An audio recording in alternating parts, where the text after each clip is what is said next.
They built a $1 million neighborhood on land that had been in his family for over a century.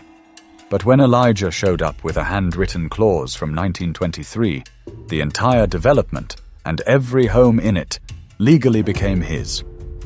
Elijah Jackson didn't need an alarm clock.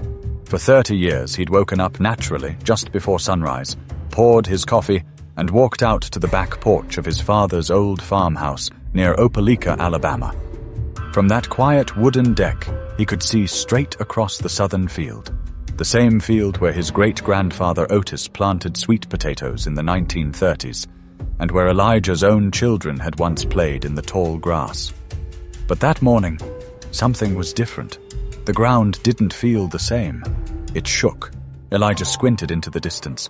Through the trees, beyond the fence line, clouds of red dirt were rising into the sky. Machinery. Heavy.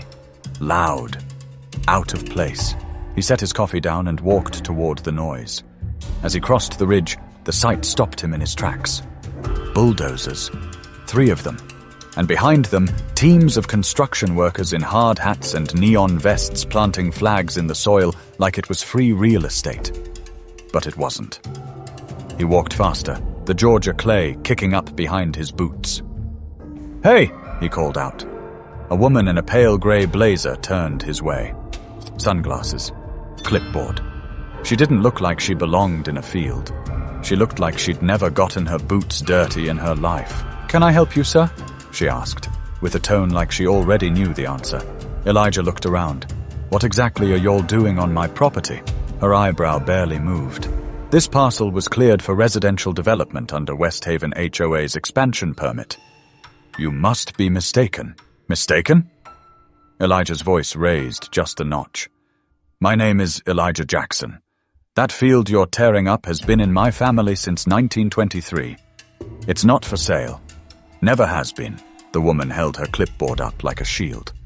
"According to county records, this section was listed as unclaimed due to boundary discrepancies during the last zoning update.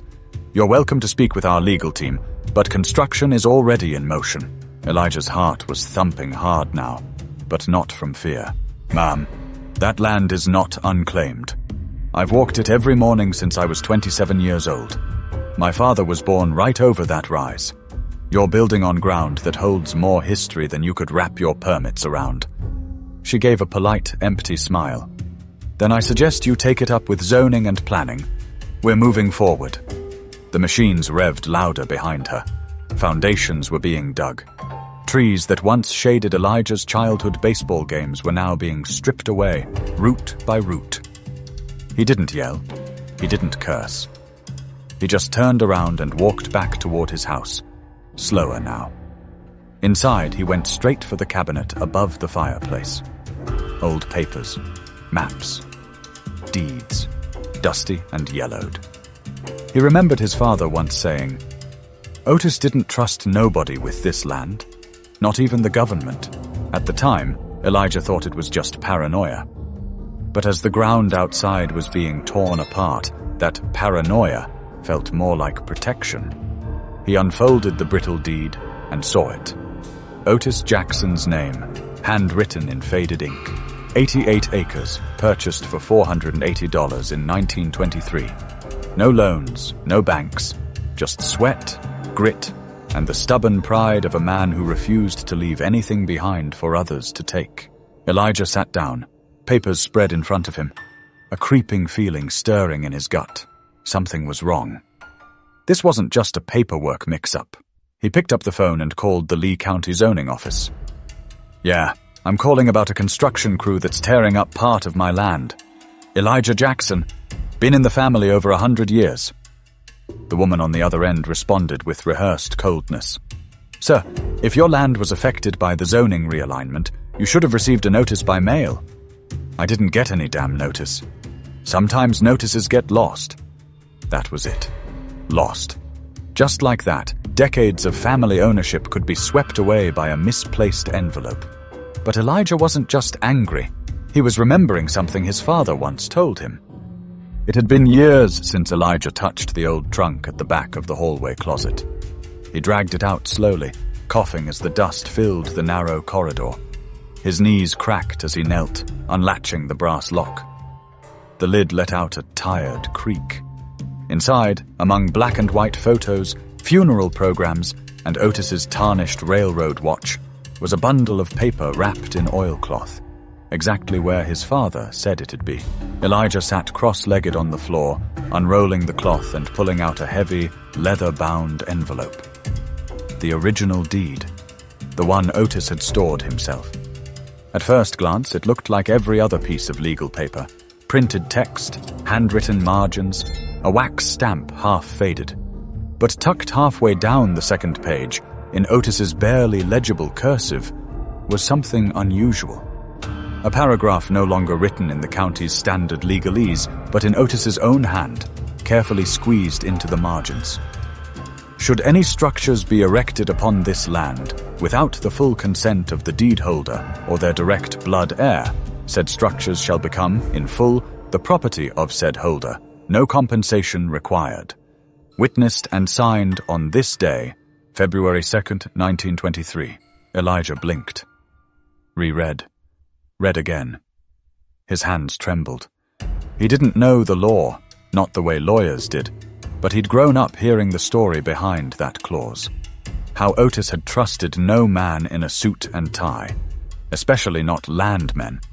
After nearly being tricked into selling off half the property in 1931 for pennies, Otis had paid a notary out of his own pocket to help him craft what he called a fence no one could climb. That fence wasn't made of wood or wire. It was made of words. Elijah picked up the phone again. This time, he called Mr. Boone, the local attorney his family had trusted for 3 generations. "I need to show you something," Elijah said. "It's about the land, about Otis." 3 hours later, Elijah was sitting in the worn leather armchair across from Boone's desk. The lawyer squinted through bifocals, flipping slowly through the document. "Well, I'll be," he muttered, tapping a knuckle against the clause. "You don't see this kind of thing anymore, but it's clever. If this was notarized and filed with the original deed, it's enforceable." "It is notarized," Elijah said. "Otis made damn sure of that." Boone nodded. "It's old, yeah, but if it's on the record, it's still the law. It might be buried in archives somewhere, but that doesn't make it go away. So what do I do?" "First," Boone said, pulling a legal pad toward him, "you don't say a word to those developers. Let them build. Every house they finish becomes yours. Not because of who you are, but because of who Otis was. That man didn't just leave you dirt. He left you a trap. A brilliant one." Elijah leaned back, the weight of it hitting him hard. He'd been ready to go to war, march into courtrooms and fight through red tape just to prove what was already his. But Otis had already done the fighting. All Elijah had to do now was wait. Still, he wasn't naive. He called 2 more lawyers, just to be sure. One from Montgomery, one from Birmingham. He sent them scanned copies of the deed, the clause, the notarization. Both called him back within a week. "Mr. Jackson," one said, "this is the most airtight private property clause I've ever seen. It's like your great-grandfather built a legal landmine." "I've never seen anything like it," the other told him. "As long as you document the builds, everything they construct becomes yours. Every nail, every foundation." So that's what Elijah did. He bought a drone, hired a professional surveyor, set up motion sensor cameras on the edge of the southern field. He catalogued everything: timestamps, footage, ground measurements, copies of sale signs, and open house flyers. Day by day, he watched West Haven HOA do the one thing they never should have done: assume. They built like they owned it. They sold like it was theirs to sell, but Elijah knew better. And Otis? Otis had been waiting for this day for 100 years. But if the clause was real, Elijah knew he had only one thing left to do: wait. Every morning, just after sunrise, Elijah stood on the grassy ridge where the old barbed wire fence used to run. He'd lean against the wooden post he and his father had driven into the ground decades ago, arms crossed, camera around his neck, and watch. Below, the land was transforming. Where sweet potatoes once grew and his cousin had broken his leg trying to ride a makeshift dirt bike, now stood rows of modern homes. Vinyl siding in muted colors, fenced-in backyards, driveways so smooth they didn't feel like they belonged in the country. It was like watching someone else rearrange your childhood memories with no permission. They paved roads with names like Sycamore Lane and Sunset Walk, pretty names with no history. Installed light poles, poured sidewalks, even added a cul-de-sac that cut right through the grove where Elijah's mother had planted muscadines. The HOA moved fast. Too fast. Within a month, foundations were set for 20 homes. Real estate agents started showing up on weekends, holding open houses and offering guided tours to couples and retirees. Big signs near the front entrance announced, "Now selling," starting at $385,000. Elijah said nothing. He just watched. He documented everything. Daily drone footage, close-up photos of property markers, videos of workers pouring concrete, installing electrical lines, setting frames.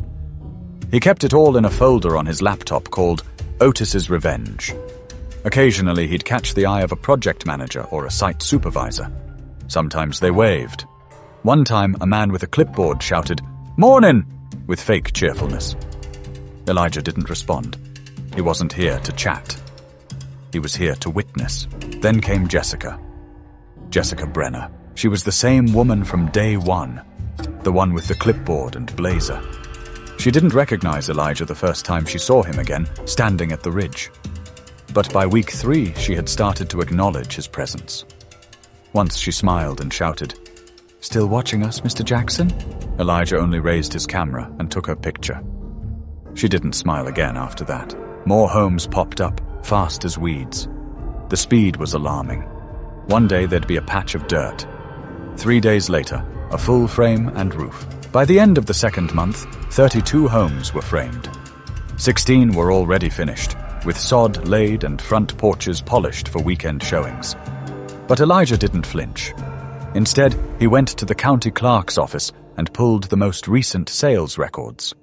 He watched as West Haven's name appeared next to buyers, most of them from out of town. Ohio, Florida, even some from as far as California.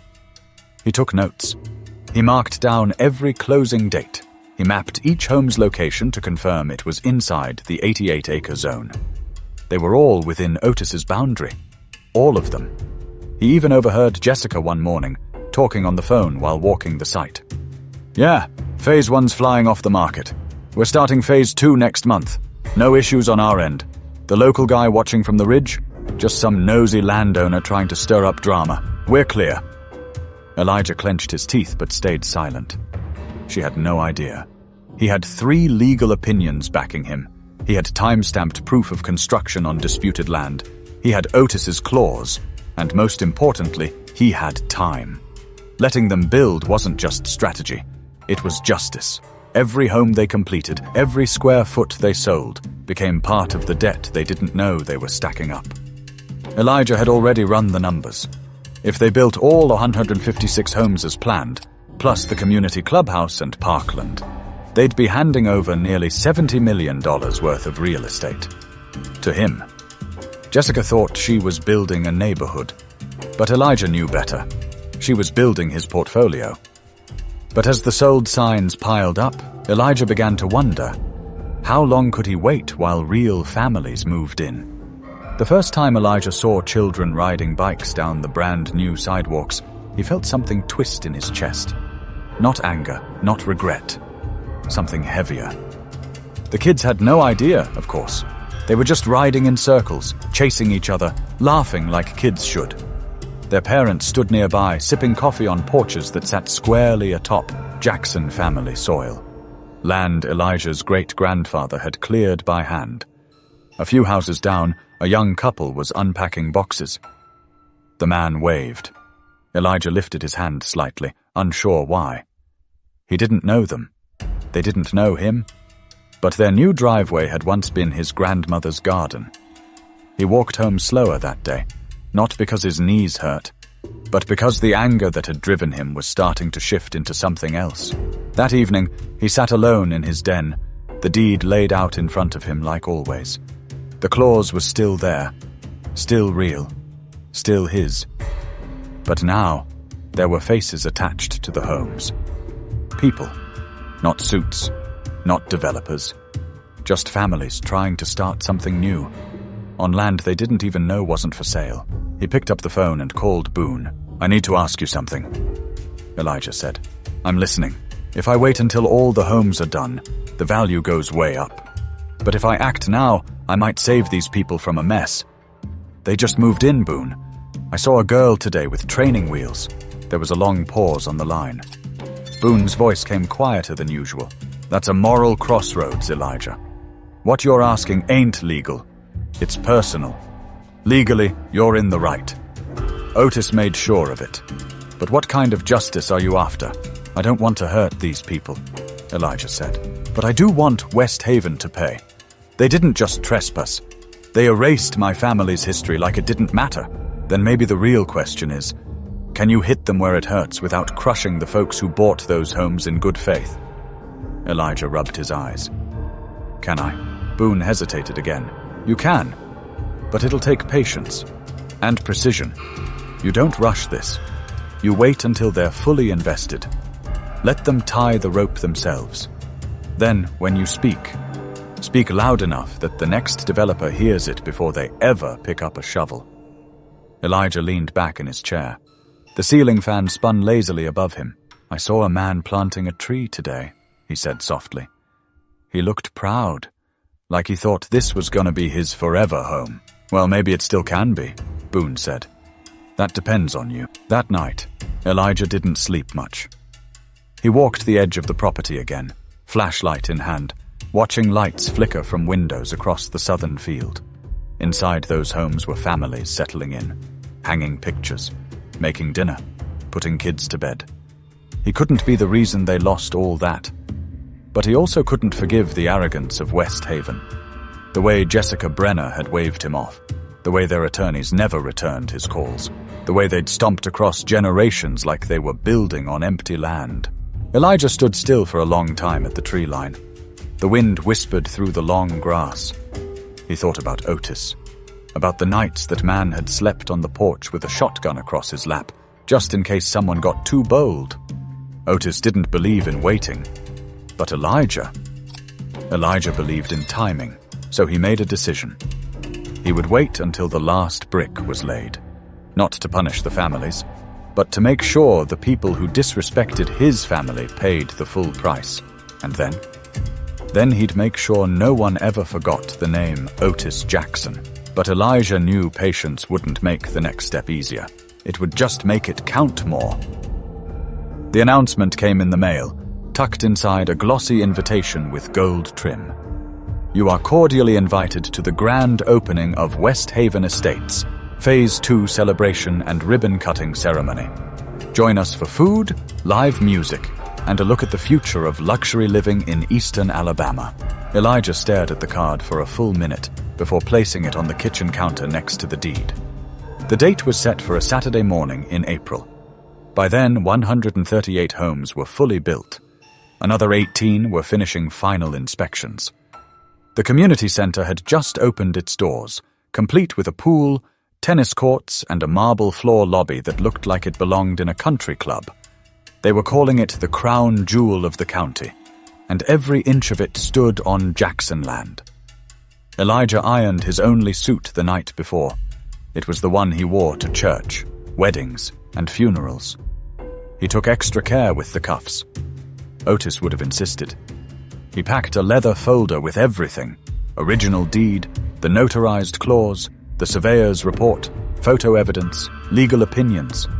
He laid it in the passenger seat like it was a newborn child. The morning sun broke through as he pulled into the newly paved entrance of West Haven Estates. Banners flapped in the breeze. A white tent stood on the clubhouse lawn, where guests sipped champagne and nibbled tiny sandwiches off silver trays. He parked near the back of the lot, out of sight. No one recognized him. Not yet. From the edge of the crowd, Elijah watched as Jessica Brenner, in a bright yellow dress and oversized sunglasses, stepped up to the podium. Microphones adjusted, Flashbulbs popped. "Welcome," she beamed. "Today marks not only the completion of our second phase, but the birth of a vibrant new chapter for our community." Applause echoed. The mayor stood beside her. So did a few county officials Elijah had called months ago, who never returned a single message. Jessica continued, her voice rising with every line. "Thanks to our incredible team and the support of our local government, West Haven is now home to 156 families, and growing." More applause. The string quartet picked up softly in the background. Elijah stepped forward slowly, his shoes crunching on gravel. Jessica glanced in his direction but didn't flinch. Not yet. He raised his voice, just enough to be heard over the music. "Before you cut that ribbon," he said calmly, "I believe there's something the homeowners and officials here should know." The crowd quieted. Heads turned. Jessica blinked. "Mr. Jackson," she said, her voice tight, "this is a private event." "I know exactly what it is," Elijah said. "That's why I'm here." The mayor looked uncertain. "So, what seems to be the issue?" Elijah lifted the leather folder. "My name is Elijah Jackson. My family has owned this land for over 100 years, and what West Haven built, every single house, road, tennis court, and mailbox, sits on property that was never legally theirs." Confused murmurs swept through the crowd. Jessica stepped away from the podium. "We went through all legal channels. There was a zoning discrepancy years ago." "That you never corrected," Elijah interrupted, opening the folder. "And more importantly, this deed, filed in 1923, contains a clause, written by my great-grandfather. It states that any structure built without consent becomes the property of the deed holder." He held it out. A nearby reporter stepped in, aiming a camera at the page. Jessica's face was frozen. "You're bluffing," she muttered. "That clause can't hold weight after all this time." Elijah didn't flinch. "I've had it reviewed by 3 attorneys. All of them said the same thing. It's legally binding. This land is mine, and so is everything built on top of it."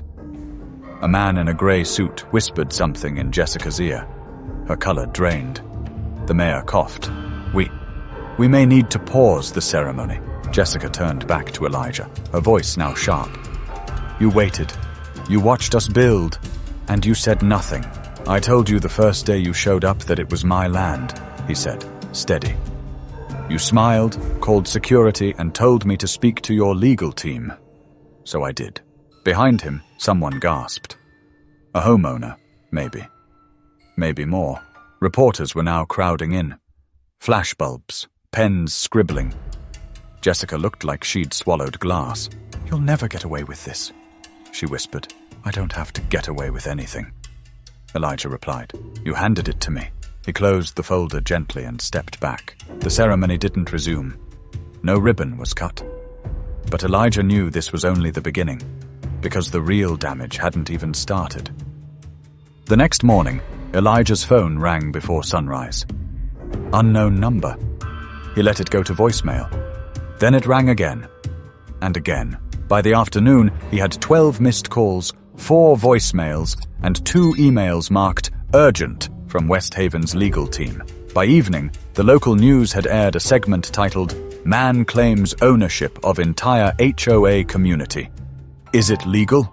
The anchor looked baffled. Elijah wasn't. He sat at his kitchen table with Boone, reviewing the deed for what felt like the 100th time.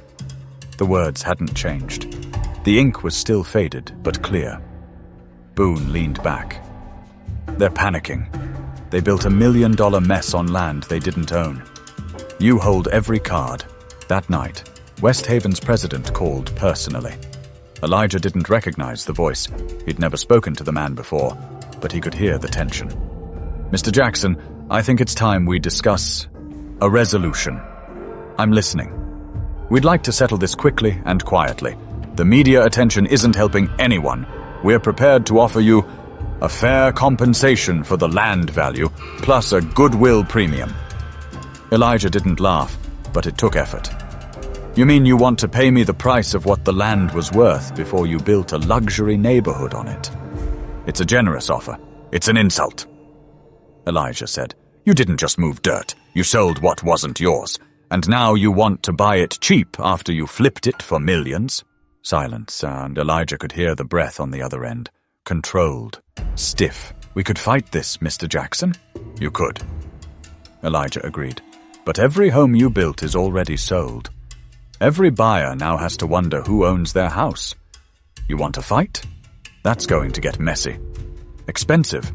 And public. Another long pause. We'll be in touch. The line went dead. 2 days later, the official offer arrived via courier. $4.2 million for the land, plus a non-disclosure agreement, and an acknowledgement that Elijah would release all claims to the structures built. Boone nearly choked on his coffee. I've seen bribes dressed up before, but that's next level, he said, tossing the offer aside. Elijah didn't respond. He was watching his neighbor's kids through the window, jumping on a trampoline their parents had just installed. The trampoline sat where his grandfather used to park his tractor. He didn't want those kids displaced. He didn't want those families hurt. But he also wasn't going to let West Haven walk away with a wrist slap. So, Elijah drafted a counter. He rejected the offer, demanded full assessed value for every sold home and unsold lot, minus a 10% discount for bulk settlement. He agreed not to pursue eviction or seizure, but required West Haven to cover legal costs for every homeowner needing a corrected deed. And he demanded ownership of the community center, parks, and all remaining properties. $61 million. No gag order, no silence, and a public apology. Jessica didn't call. Her name wasn't on any of the new correspondence, but Elijah heard rumors. She was on leave. Some said fired. Others said she resigned. Didn't matter. The fight had moved to the boardroom now. Over the next 4 weeks, lawyers from both sides met nearly every day. Boone and Simone sat across the table from West Haven's corporate counsel, hammering out details while Elijah remained mostly quiet, watching it all unfold. They tried everything, offered less money, threatened arbitration, even suggested Elijah had intentionally allowed construction to continue. Elijah stayed calm. You built on my land. I didn't ask you to. I told you not to. You ignored me. In the end, West Haven caved. The final agreement was signed 6 weeks after the failed ribbon cutting. Elijah received $54 million in total compensation, ownership of the community clubhouse, the undeveloped lots, and full legal rights to manage the correction of homeowner deeds, without displacing a single family. The settlement was announced publicly at a press conference. Elijah didn't say much, just thanked his great-grandfather for his foresight and reminded the crowd that sometimes the past has a way of protecting the future. He walked away without fanfare. No cameras, no interviews, just peace. But Elijah wasn't finished. Not until he made sure Otis's legacy meant something bigger than revenge. The money didn't change Elijah, not in the ways people expect. He still lived in the same house, the creaky old farmhouse where he'd grown up, where his mama's cooking had made the walls smell like fried okra for days, and where Otis's hammer marks were still visible in the doorframe. He didn't buy a new truck, didn't move to a bigger city, didn't put up gates around the property. But he did build something. A few months after the settlement, Elijah took a portion of the money, around $18 million, and bought another 40-acre tract of land just 10 miles east, outside the small town of Tuskegee. Land no one had claimed for decades. He named it the Otis Project. With the help of local contractors, teachers, and community leaders, Elijah started constructing what he called a different kind of neighborhood. Not for profit, but for people who never got the chance to live in places like West Haven. Houses were priced at cost. Mortgage assistance was built into the program. Applications were reviewed with compassion, not credit scores. By the end of the first year, 24 homes had been completed, and every single one was filled with families. Teachers, single parents, factory workers, veterans. No one was turned away for having less. One morning, while standing in the middle of the Otis Project's first street, Elijah watched a group of kids play tag on a front lawn. One little boy reminded him of his brother Curtis, back when they were 7 and too stubborn to wear shoes in summer. Boone showed up later that afternoon, holding a clipboard and a big grin.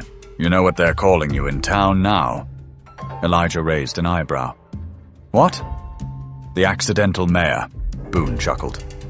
"Folks say you got handed millions, and instead of disappearing, you started giving away front porches." Elijah smiled. Otis didn't raise hoarders. He raised workers. That wasn't just talk. Elijah used part of the remaining money to fund a community center in Opelika. Free tutoring programs, job placement resources, and a garden where elders taught kids how to grow tomatoes that didn't come from a grocery store. He even turned the old West Haven Community Clubhouse, which he now legally owned, into a shared resource center. He renamed it Jackson Hall. The tennis courts were opened up for free lessons to local youth. The pool offered senior swim hours 3 mornings a week. The HOA hated it at first, but the homeowners? They loved it. At first, a few residents avoided Elijah. They thought he was going to take their homes away, that he was the enemy. But over time, they realized he wasn't interested in destroying what they'd built. He just wanted credit for what his family had already built before them. Now, many of them came to him directly, asking about repairs, local service recommendations, or advice on growing vegetables in Alabama's stubborn red clay. He never turned anyone away. "I ain't trying to be a hero," he told one of the new homeowners, a single mom named Yvette.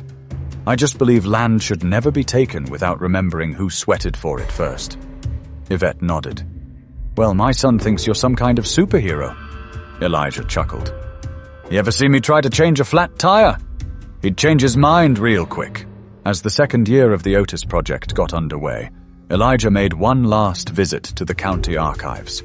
The same building where he'd first pulled the original deed now held something new, a framed photo of Otis Jackson, and beneath it, a plaque that read, "In honor of the man who protected his land so his descendants could protect their community." Elijah stood there quietly for a moment, then reached into his pocket. He took out a small object wrapped in cloth, Otis's old railroad watch. He placed it gently on the glass counter near the display. "He always did hate being late," Elijah muttered. Outside, the sky had turned that soft golden color just before sundown. The same kind of sky Otis used to admire after a long day in the fields. Elijah smiled, not the smile of someone who'd won, but the smile of someone who'd kept a promise. Because in the end, the clause wasn't just about stopping thieves, it was about making sure no one forgot who came before them. And now? Now the land was speaking again, louder than the bulldozers ever did. If this story moved you, don't forget to subscribe. There are more stories like this, real, raw, and rooted in truth, coming soon.